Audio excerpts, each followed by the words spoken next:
the cultural shaming, the cultural taboo, which played up till now a pretty important role in that it made AGPs below like a certain stage, it sort of made them self-regulate because yeah, you could go to the office and maybe get away with wearing panties under your suit, but because of cultural taboo, they had to kind of regulate it. They had to only do it at certain times. They had to only do it in certain places. It was still very difficult for them and their families, and like it was all still going on at home. But as far as like, why are we seeing such a surge of flaming paraphiliacs? The cultural taboo was dropped. You must be some kind of therapist. Today's guest is Wildfire Whispers. What a name, huh? We met on X, where she's very vocal as a gender critical advocate and a writer. And there's, I think, a lot of things that we could connect on. But today, what we're mostly going to talk about is that for many years, she ran a support group for the wives and girlfriends of men with autogynephilia, which from this point on, we will often refer to as AGP for short.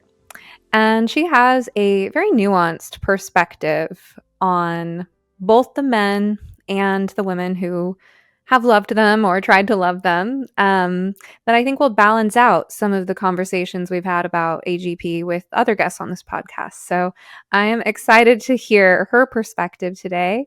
Wildfire, welcome. Thank you for having me. I'm so excited to be here. And I've come to know you on X and to adore you as just a human.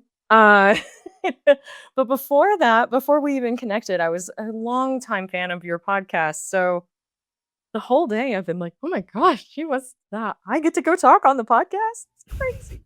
So I'm thrilled, giddy. You flatter me too much.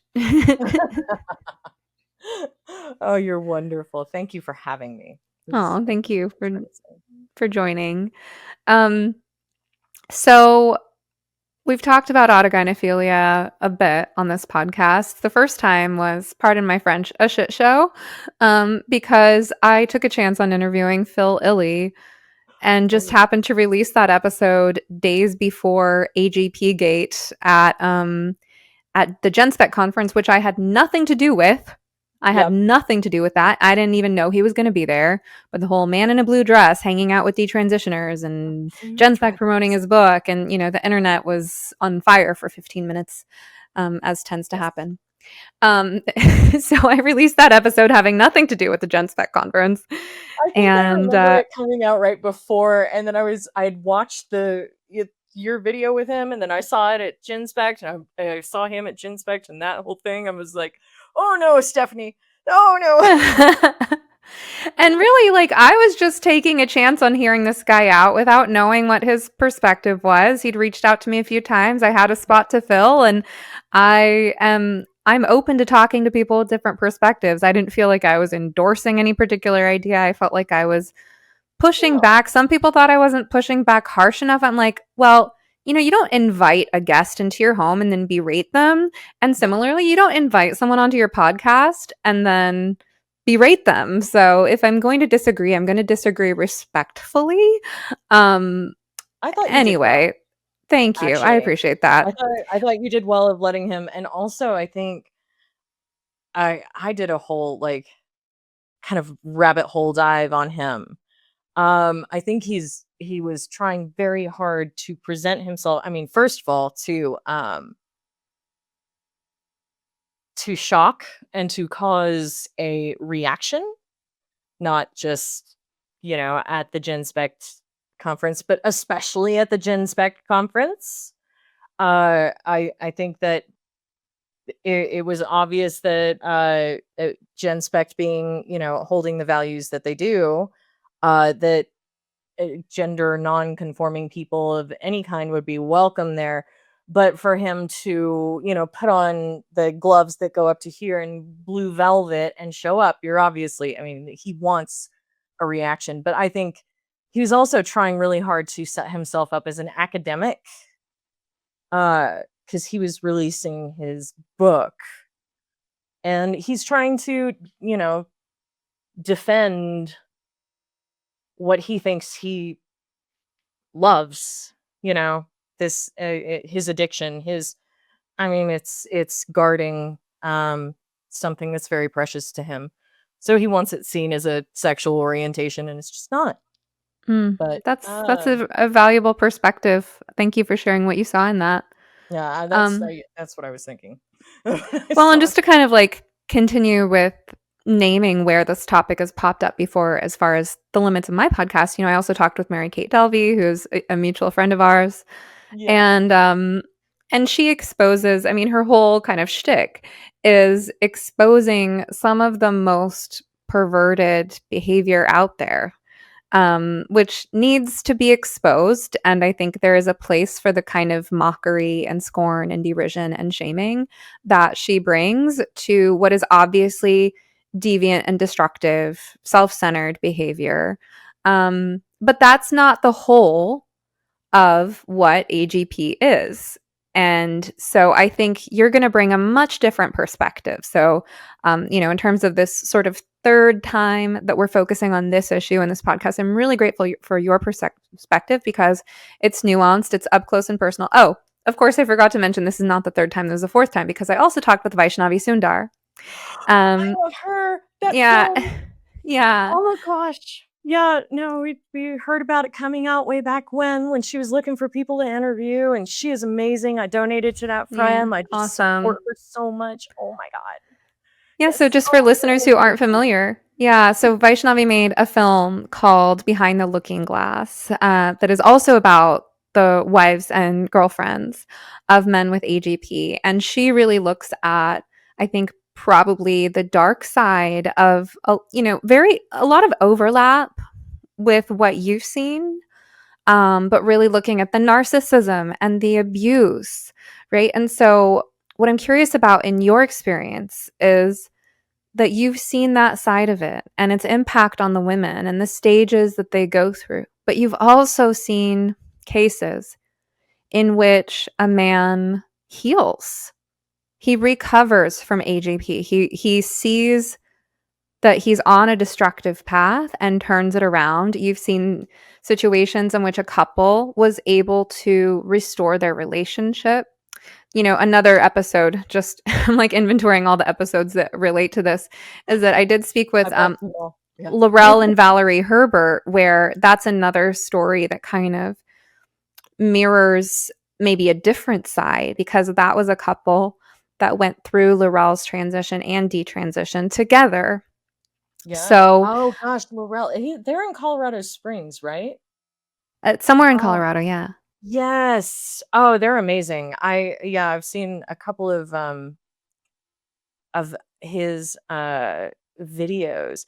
Yeah, there's all kinds of, I mean, and running the group, uh, when women go to search for support in that situation, which, when I didn't like start the group or think I'm going to go and help the wives, and I needed that particular support at a certain time in my life, and so I went searching for, I mean, and you can do it right now. You can Google, you can pretend to have a husband or a, boyfriend or partner with this problem, with this issue, and you're struggling with it, and you can look up, just try to find support for you.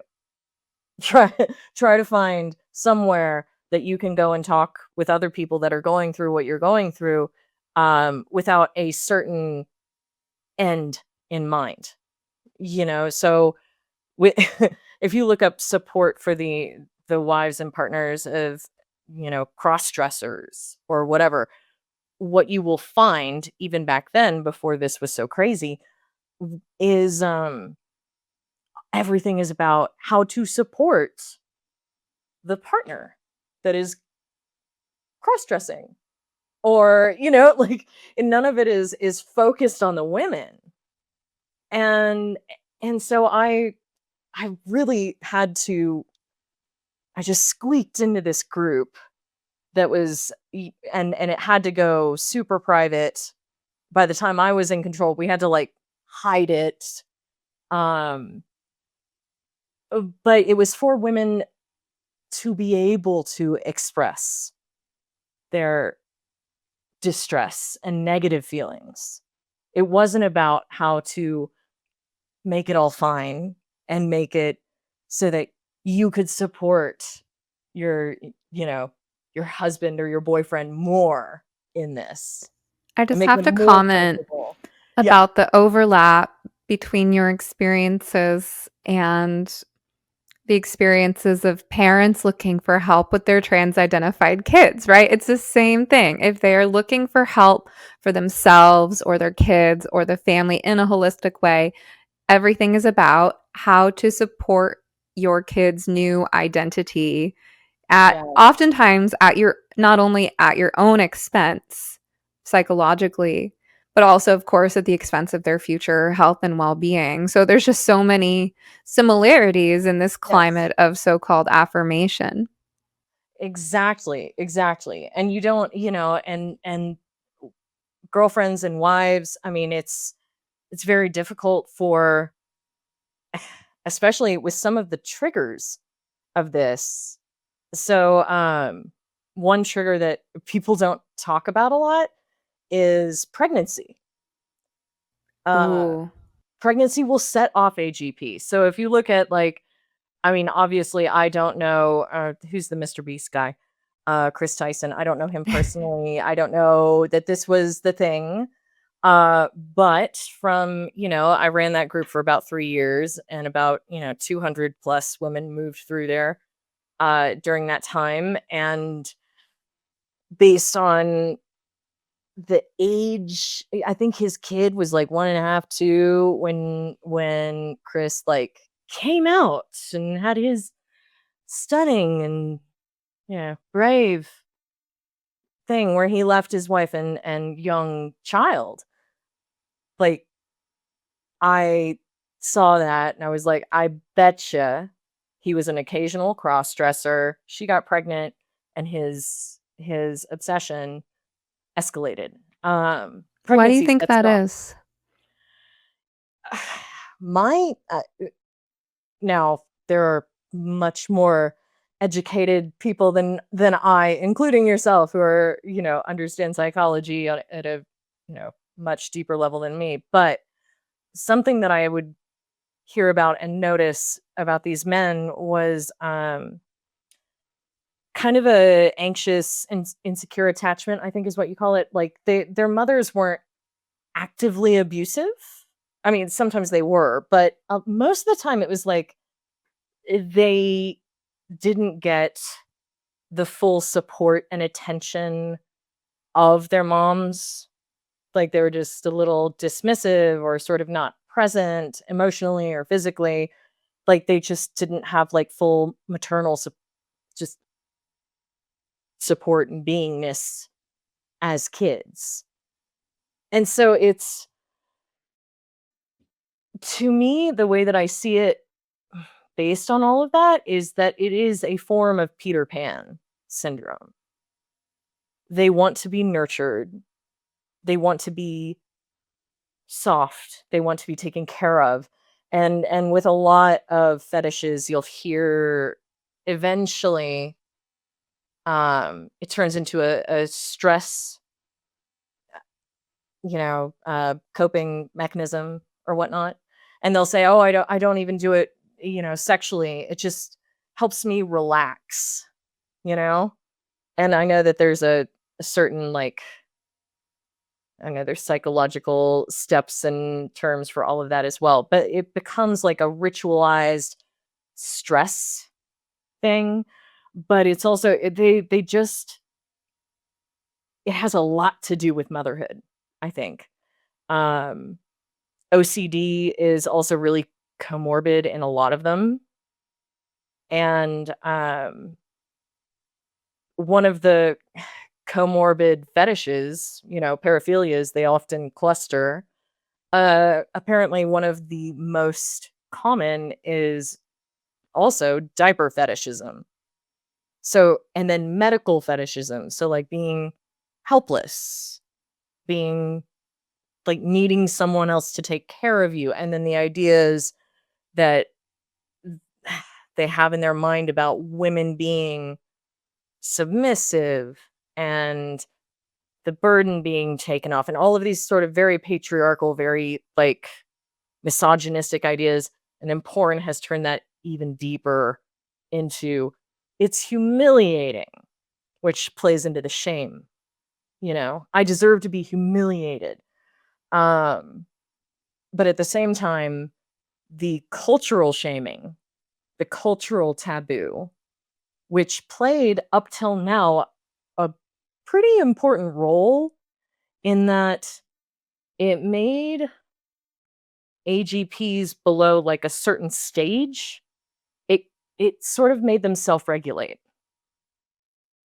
Because yeah, you could go to the office and maybe get away with wearing panties under your suit, but because of cultural taboo, yeah, they had to kind of regulate it. They had to only do it at certain times. They had to only do it in certain places. It was still very difficult for them and their families, and like it was all still going on at home. But as far as like, why are we seeing such a surge of, you know, just flaming paraphiliacs? Like, the cultural taboo was dropped. And so they have no reason for this to become ego dystonic, for them to think maybe I should not let this go as far as it can. And so yeah, I think even though there is I see it a lot like cancer. It's, I kind of have an idea of like four stages. There are stages of it, and the ones that you see out, eh, on videos like walking into bathrooms with all the crazy they're stage 4. They're like, so there's like a progression. In terms of nuance, I'm also very for bringing back the cultural taboo, and I think that speaking to the ridiculousness and bringing back the public shame a little bit, like Mary Kate and many other people are doing, I fully support it. I really do. So you brought up a lot for us to circle back to the The 4 rant. stages. Yeah, the 4 stages is one. You talked about the trigger of pregnancy and Peter Pan syndrome. Some of what you're saying reminds me of one of the lessons in my course, RGD Repair. It's called Autogynephilias as a safety blanket. So I kind of want to talk Yes. about that self-soothing. So I guess just a couple of comments. One with the pregnancy trigger.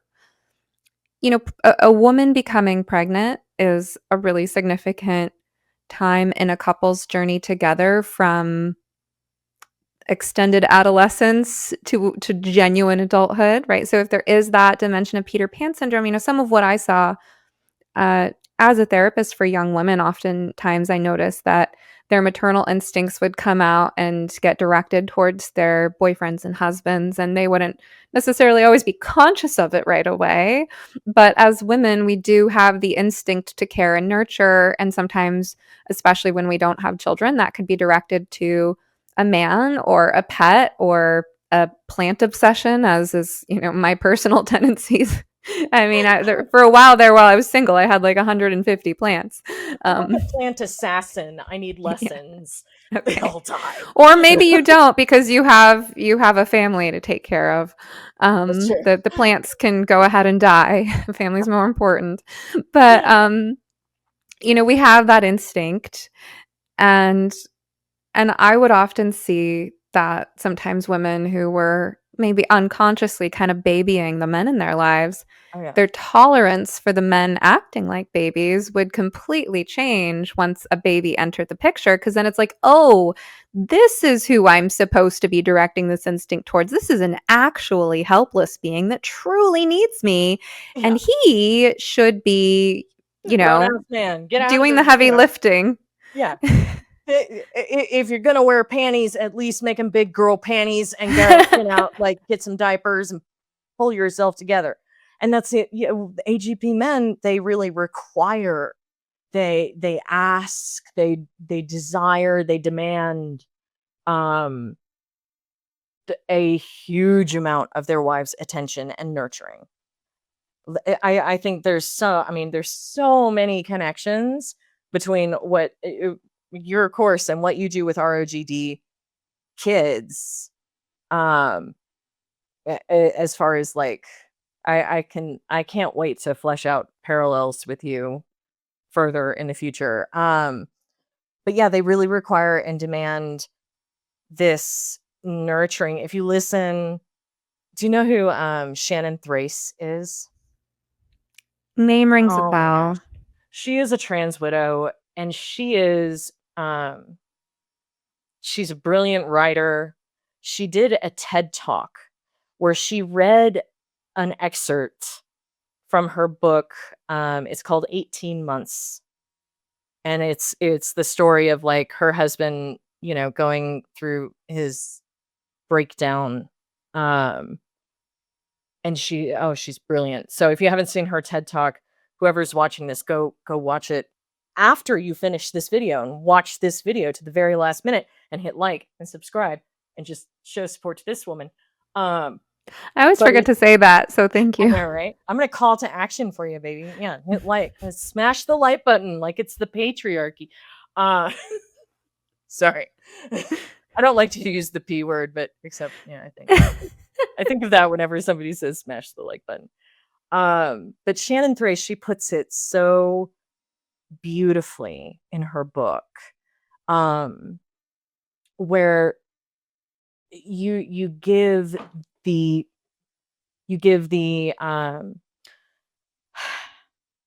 this person that you love comes to you with something that feels very vulnerable, and you give them attention and empathy and comfort. And instead of doing what people say, they say it's going to do, and like make this person stronger and healthier, especially in these men, you see them disintegrate. They devolve. They lose their hobbies, they lose their friends, they lose they don't talk to anyone but their wife about it, and their wife is not allowed to talk to anybody else about it. So she's in his closet and she is his whole support. And then, if she's pregnant, if she has young children, that makes things worse for whatever reason it does. I have many theories, but and then she's sleep deprived and mothering a newborn and going through hormone drops, and then he wants to grope her while she's breastfeeding.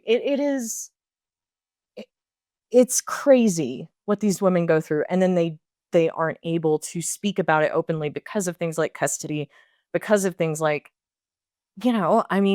some women are like, will it go away, or can we manage it, can we balance it? And so like in our group, we would try to support every woman no matter where they were with it in their own lives. And obviously, and we would try to help them set boundaries. AGPs hate boundaries. People in active addiction, sometimes a boundary is almost like they want to like push against it more.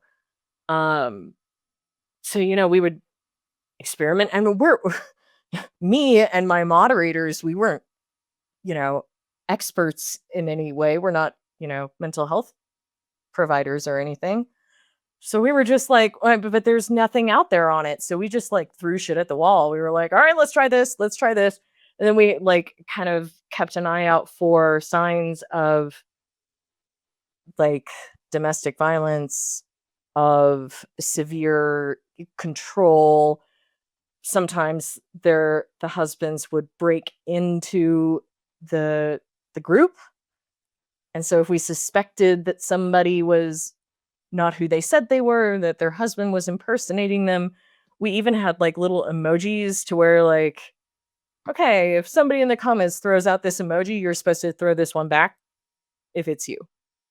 So but it was all very experimental and very like trying to support women wherever they were at. Some women couldn't walk away, some women didn't want to.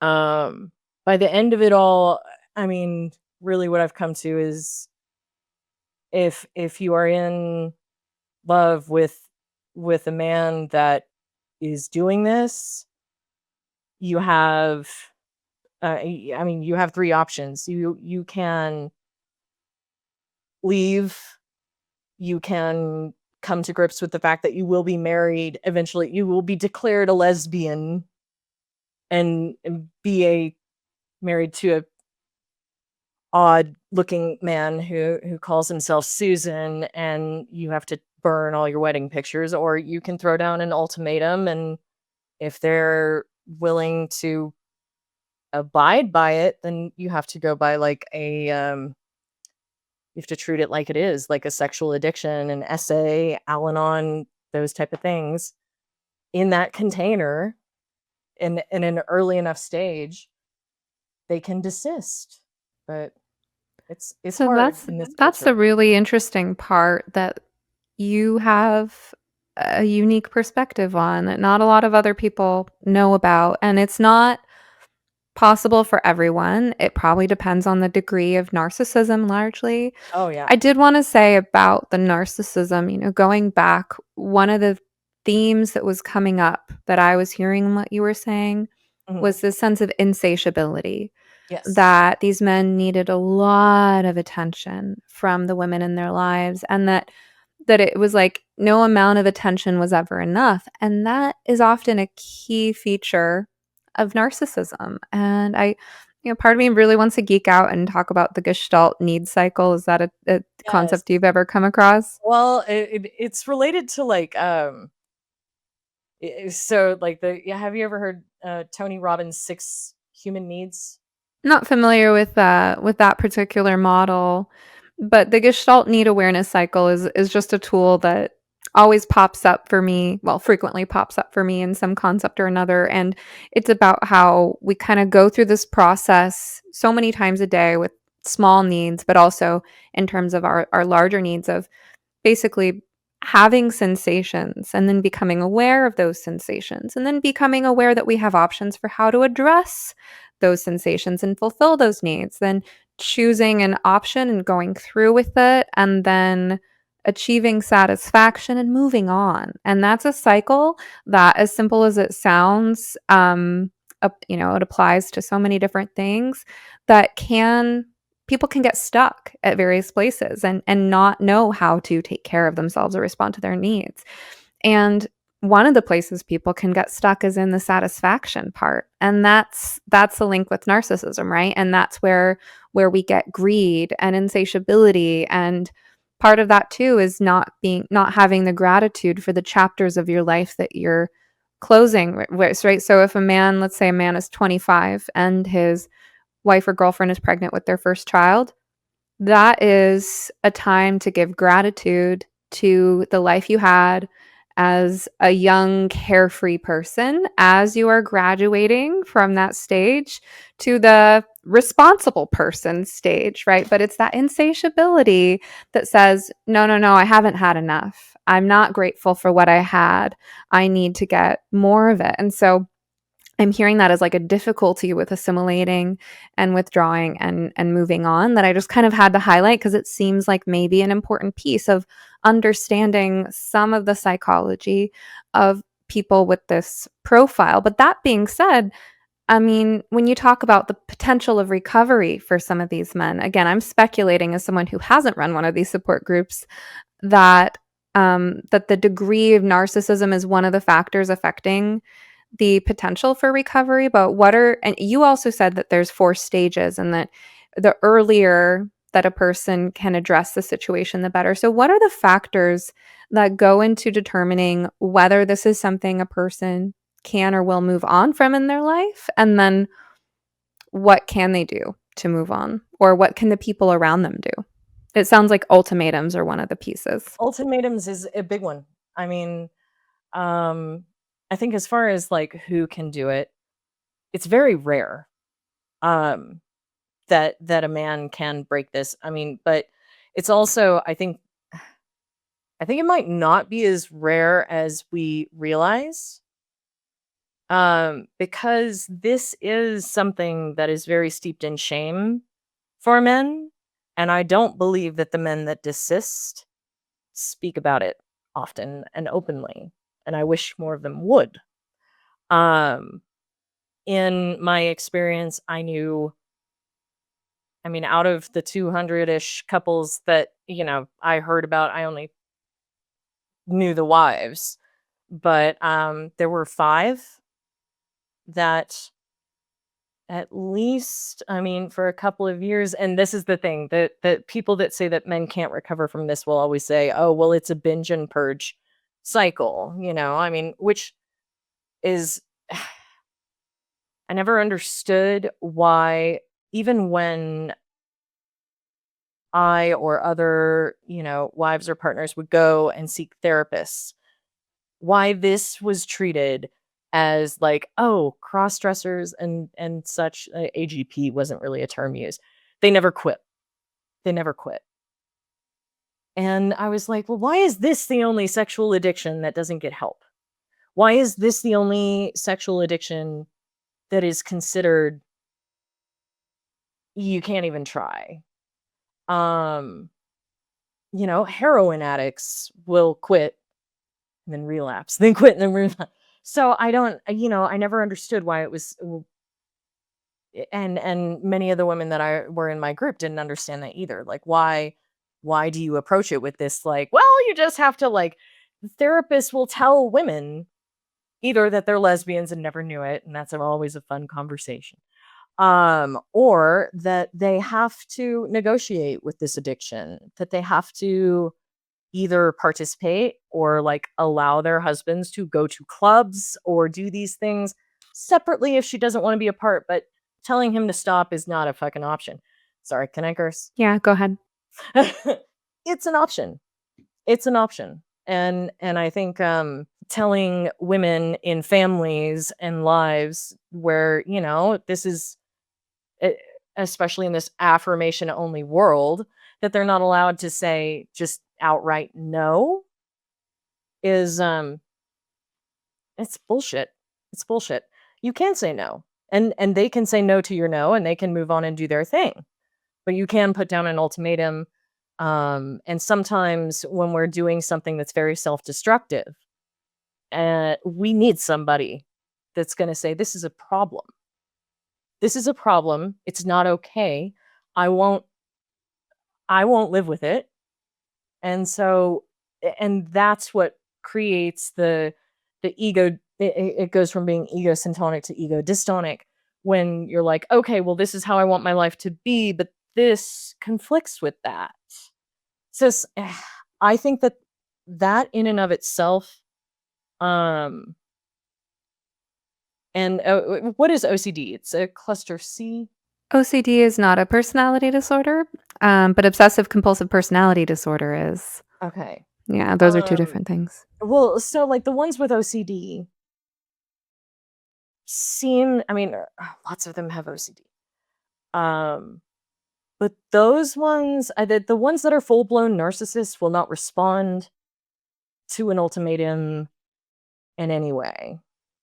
I think the ones that at least would desist or would engage into a compromise, which, or a balancing situation with their wives, that they actually respected, which we're talking rarer and rarer. So compromise is rare, but some of them will. And those ones seem to be less of real narcissists. Many of you listening to this show are concerned about an adolescent or young adult you care about who's caught up in the gender insanity and therefore at risk of medical self-destruction.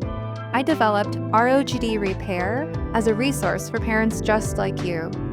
It's a self-paced online course and community that will teach you the psychology concept and communication tools the families I've consulted with have found most helpful in understanding and getting through to their children, even when they're adults.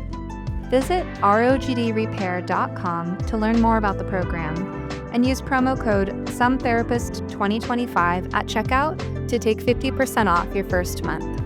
That's rogdrepair.com. Well, you were talking about limits, right? And saying no. And it reminds me of the conversation that I had right before this one. Now, these episodes will be coming out probably a few weeks apart, but I actually spoke to him earlier today, Jaco Fonsale, and he's a psychologist, and he was talking about the reality principle versus the pleasure principle, and how part of the task of growing up is reconciling your desire for pleasure with the hard limits of reality. And so it seems like as long as the wives and girlfriends are bending over backwards, contorting themselves, trying to figure out how to help these men basically have their cake and eat it too. How to let them do something that's disgusting and off-putting while still having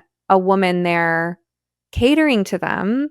That's allowing him to live in fantasy. And the confrontation with the ultimatum of saying, for a woman to say, this is my life, I get to choose what I want in my life, and I don't want a relationship with a man who's more in love with the idea of himself as a woman than he is with me. That's something I get to say no to. I get to say that that's a turnoff, that's not someone who inspires my generosity, what to speak of my sexuality. So it's that confrontation with the reality of another person and what their limits are, that either some men, like you say, if they're too big of a narcissist, they're just going to escape further into fantasy. But if there is the neurotic ability to grapple with reality, that more, like you said, that more OCD profile. OCD is you don't have OCD without high neuroticism, and neuroticism means being grounded in reality. Now, at extremes, OCD can be somewhat delusional, but I'm not getting into the fine print on that. My point is that it seems like a woman who's in this situation who does not want this owes it to herself to find the courage to deliver that ultimatum, to say what she wants or doesn't want in her life. And that's ultimately going to be the test of how entrenched this man is in these problematic patterns. Now, you did mention addiction several times. So do you want to explain why you would use the term addiction to describe this pattern in men? Because it's exactly what it is.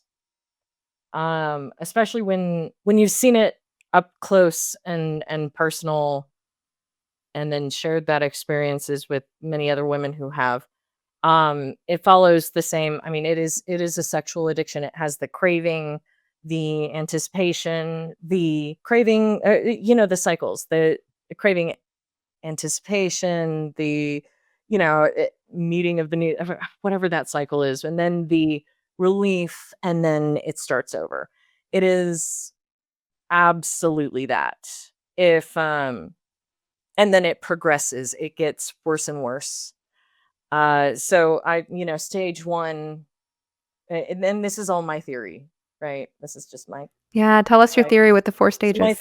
my theory with the 4 stages is, stage 1 is kind of sexualization and experimentation, and that might be when they're young, putting on, being fascinated. They use the word fascination with their mothers or sisters' clothing or whatever. And then there's the badness, and it's a little dangerous to go in and steal that piece of, clothing, underwear, stockings, whatever. So there's that danger element. They get a rush out of that. And so it's just kind of a thrill and sexualized, just sort of like kink experiment or whatever, sexualization. And as that progresses and gets stronger, then eventually, and this is kind of where stage 2 begins, they want to partner, they want an audience.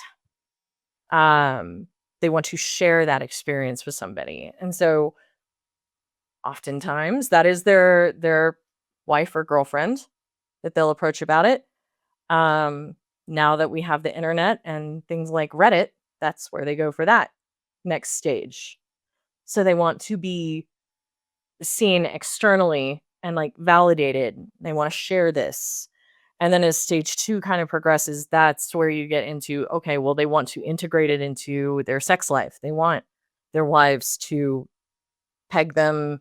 I don't know if your audience is aware of pegging or if you want me to elaborate on that at all or You if don't that's need to. appropriate. Okay.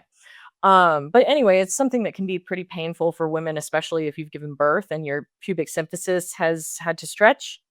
So it can be very, things that they want their wives to engage in can be painful. It can smell bad. It cannot be. It's definitely not like the woman is not getting any physical sensation herself that is pleasurable.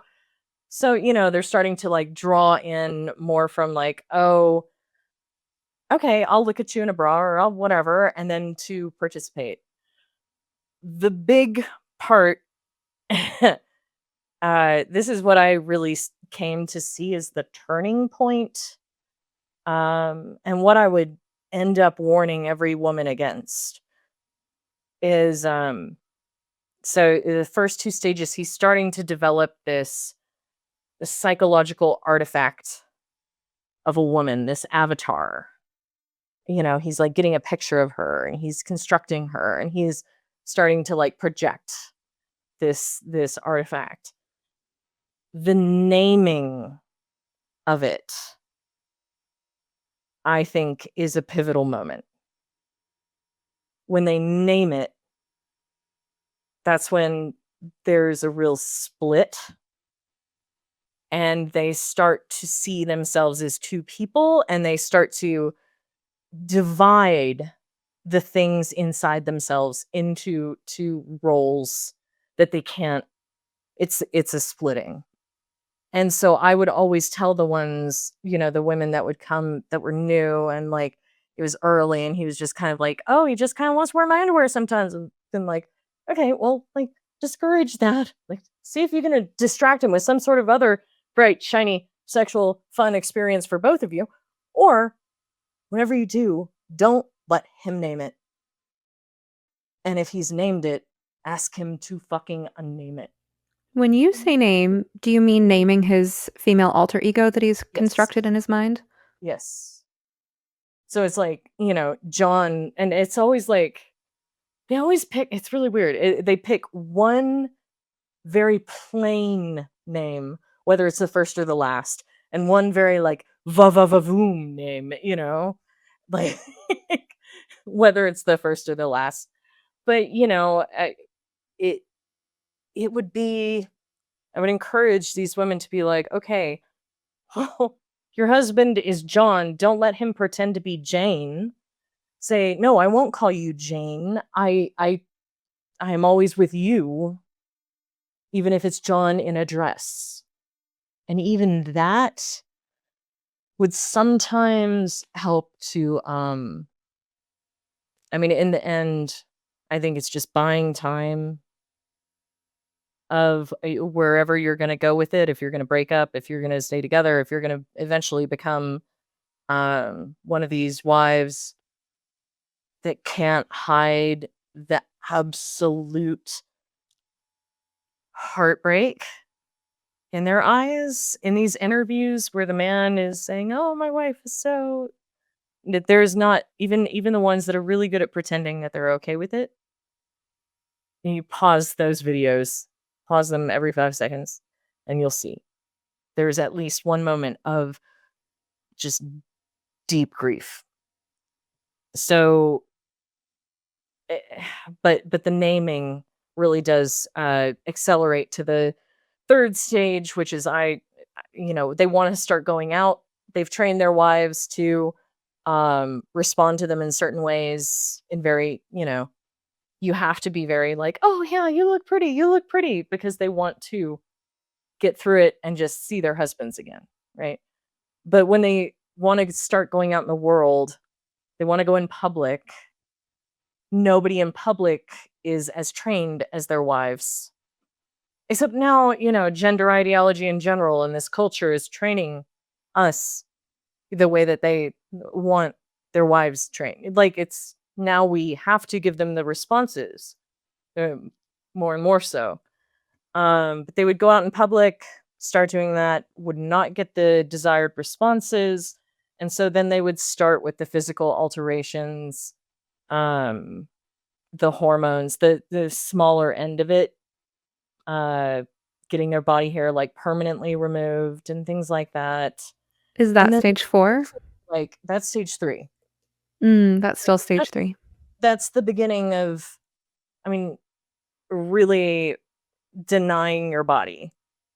And so after stage 3, then it's full transition. Then it's surgeries and all of that. And that's because you can't turn into the opposite sex. You can't do it. Um and the whole process is vampiric. I call it vampiric for the wives. Um where they're just drained of their autonomy and their boundaries and their beauty and their life force. It's very, very difficult. Um, and yeah, there's a lot of people out there struggling. I think we've got to give them off ramps if we can. I'm really curious about further insights about the stage 3, the naming and splitting, and what you think is going on there psychologically. I think you would know far more about what it is psychologically, but when you and I mean, I guess Jungian like archetypes and whatnot. We all have different like flavors that we can embody and sort of like energies that we can put ourselves into, and sometimes like thinking about an archetype will help us in that, right? And so I think like when they're playing with these things and it's like a just sort of like a little fantasy tickle, they do that, but they're easier to let go. And if you look even like historically or spiritually, um, in every spiritual tradition, like the naming of things is very powerful. Um, if you look at rites and rituals, the receiving of a name at certain age, even if you look at the biblical lore, God let Adam name all the things, including women. Uh, it's the naming of things it holds a certain power, just kind of in us as human beings. And so when they pick this name, they give themselves it's a whole other level of permission, and then it's also the true split. And a lot of what I focus on is like relational with this because of the nature of this. It really is what splits the dyad, the mother, or the not the mother and the baby, but the wife and the husband, the woman and the man. It splits into a triad, and so it puts the wife in constant competition with an invisible mistress that's never further than his mind.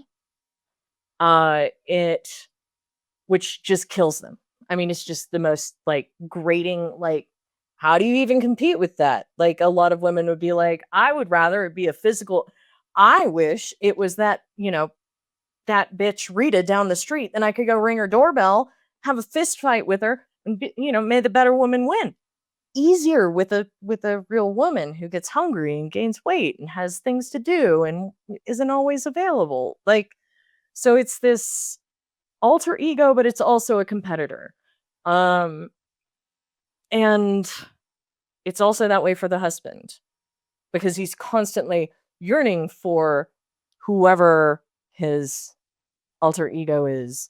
And then she's at competition with his wife, so the resentment starts to, if you know his alter ego Rita doesn't get to come out enough, he starts resenting his wife and his children, and because Rita isn't getting her fair share.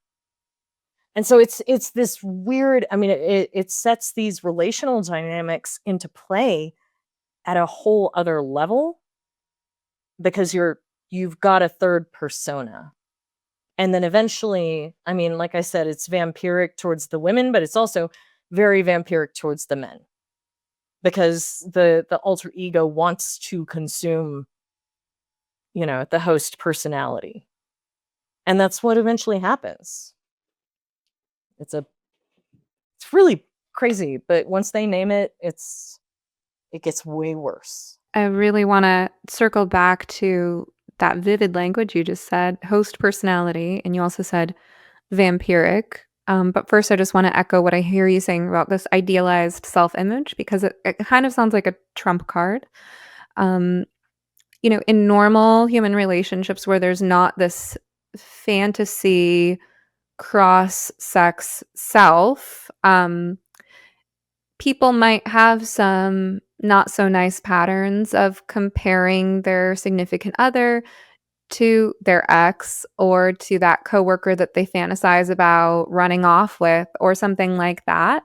And these fantasies can remain idealized, detached from reality, untested, but those are still human beings. Whereas when a man has crafted this fantasy that is so far detached from reality, it's this person he imagines himself to be as a woman, which does not exist, then that could be used to intimidate his wife by negatively comparing her at any time, right? Well, so and so would do this or do that for me. And meanwhile, this is the woman who's doing his laundry and making his dinner. But it just really seems like a manipulation tactic, a power and control tactic. All right, but this is a juicy part. You said vampiric, you said host personality. So tell me about what you're seeing in your mind's eye when you're describing this sort of parasitic entity thing going on.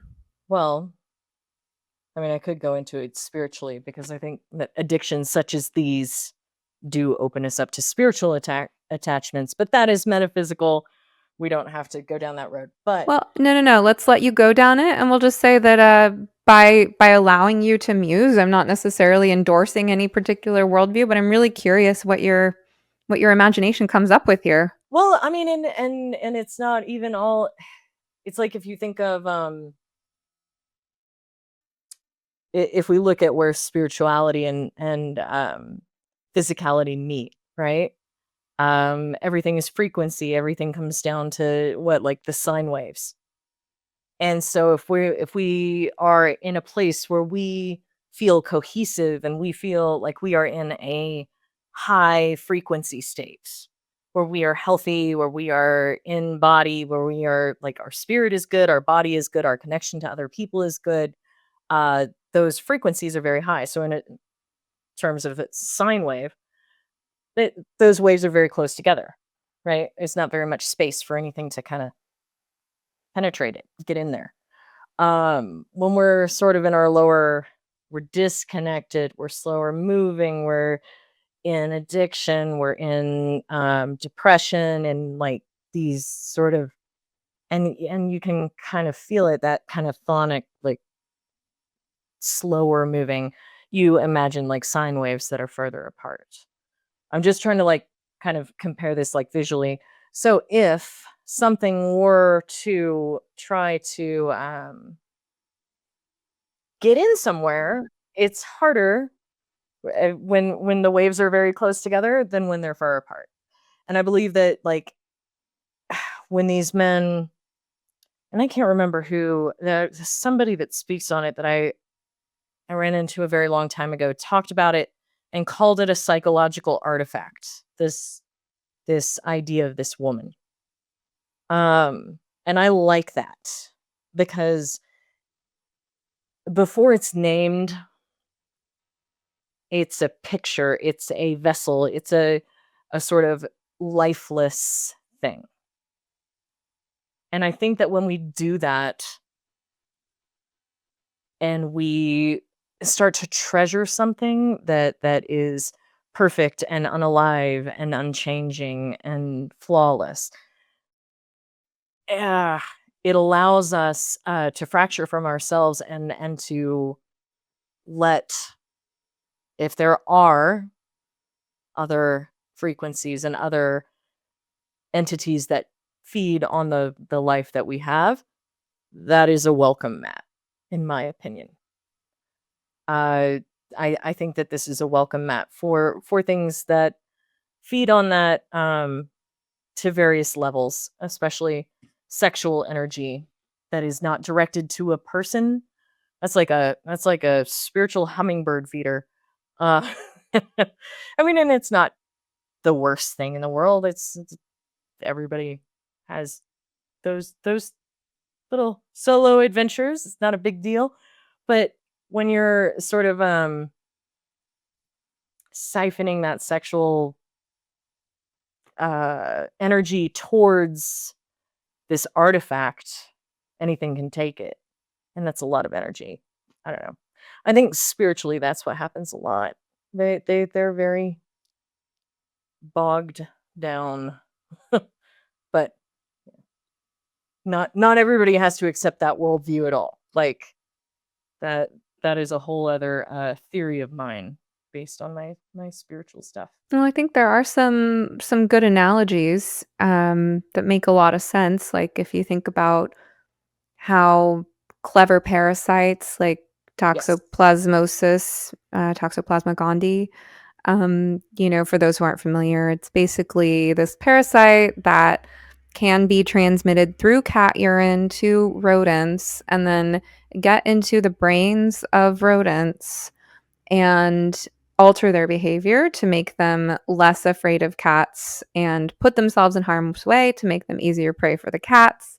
The same parasite has been found in humans and it affects human behavior as well.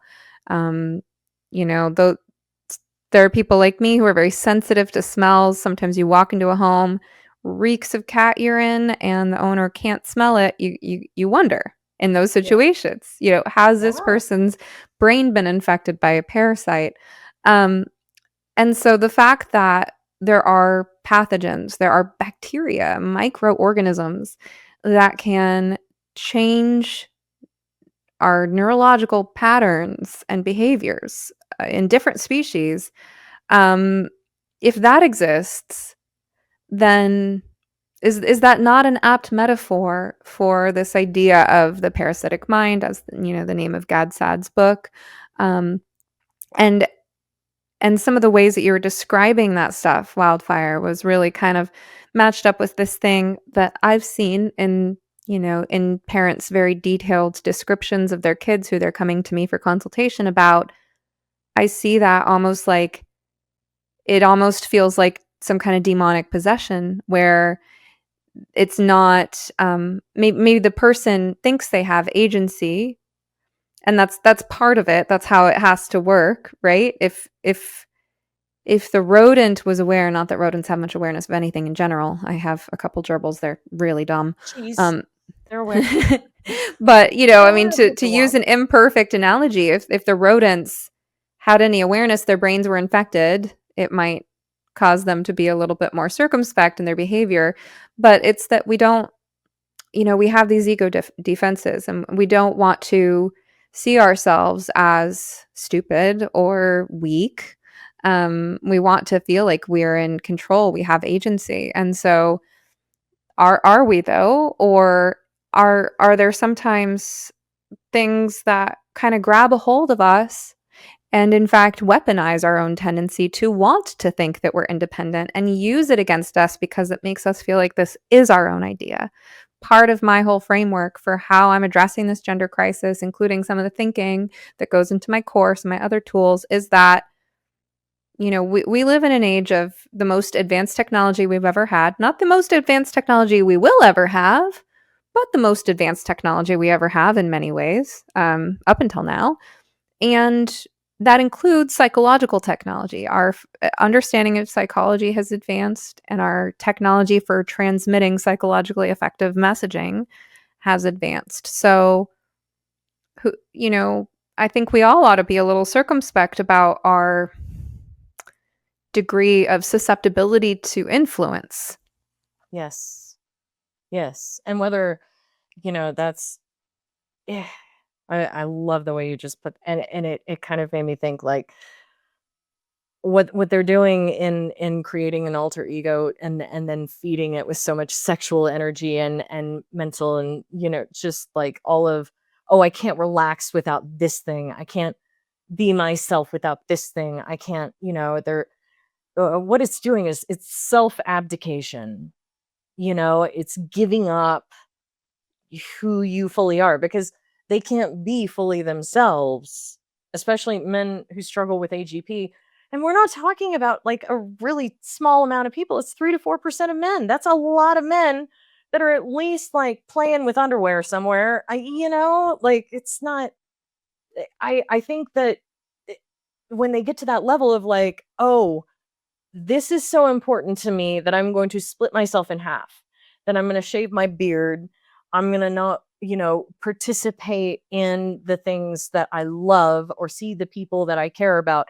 Again, Shannon Thrace's, it's like a 15-minute TED talk about this, where she reads from her book. She puts it just beautifully. You watch them devolve.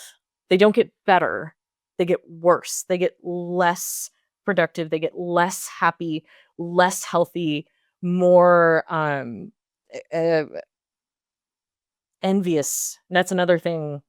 That's another thing that really changes for the women and wives. It's like part of being a woman and being in a relationship, and like part of being in love with a man, and having that is as women, like we inspire, we're our beauty inspires that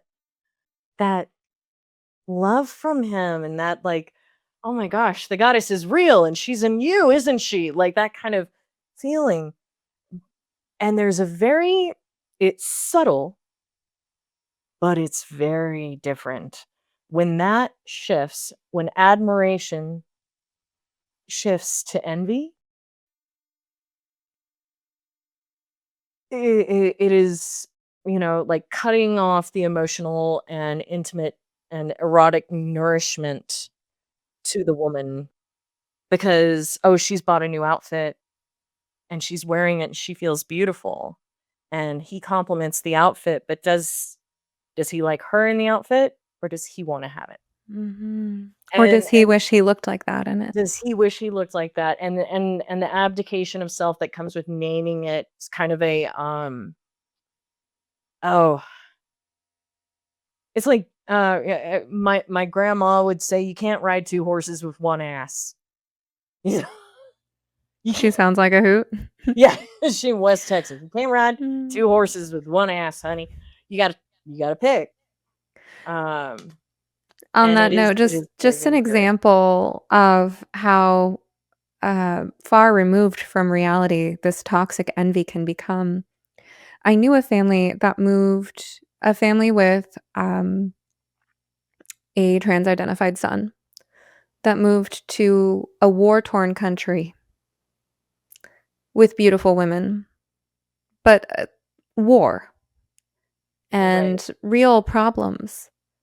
And they were hoping that the beauty of the women would inspire the healthier aspects of his attraction. But instead, one of the things he said was that he was envious of these women for the fact that they could wear these beautiful dresses. And I remember hearing that and thinking, there's nothing to envy about these women in this war-torn country, Yeah. but there's something to love and admire about them, and this person is robbing himself of that experience. And yeah, when a Yeah. person has only envy and no capacity for admiration or gratitude, that's a really sad state of affairs. So we have so And it's little three time left, but dimensional.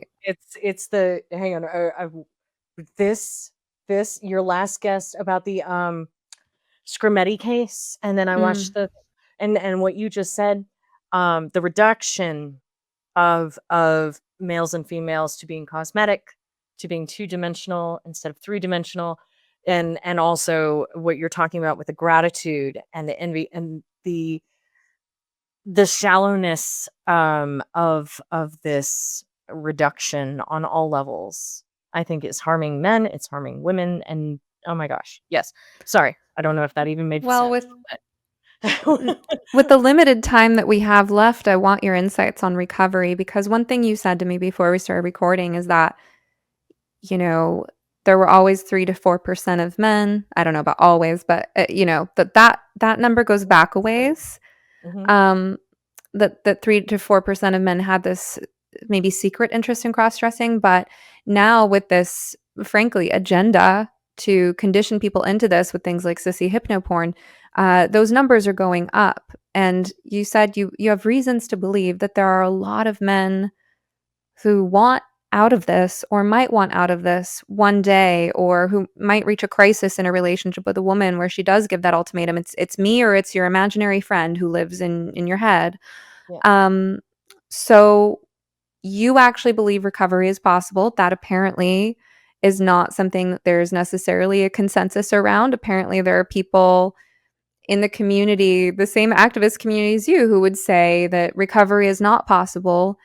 But for those for whom it is, what might that recovery process look like? And what kind of support, if you're seeing that there's a need to put more supports in place because there are going to be more and more men who want help getting out of this, what do you think that ought to look like? Well, if you go to threads on Reddit and you look up a sissy recovery, AGP recovery, you will find tens of thousands of men that are trying to break this.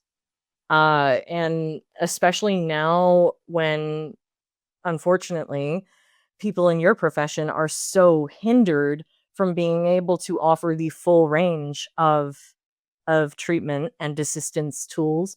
I think that, desistance tools for adults will probably look a lot like the ones that like ROGD, but for this specific one, um, especially because the whole process is very ritualized, the undoing of it, there needs to be ritual in that. I'd say that the most important thing is that there needs to be a support group that is not the wife.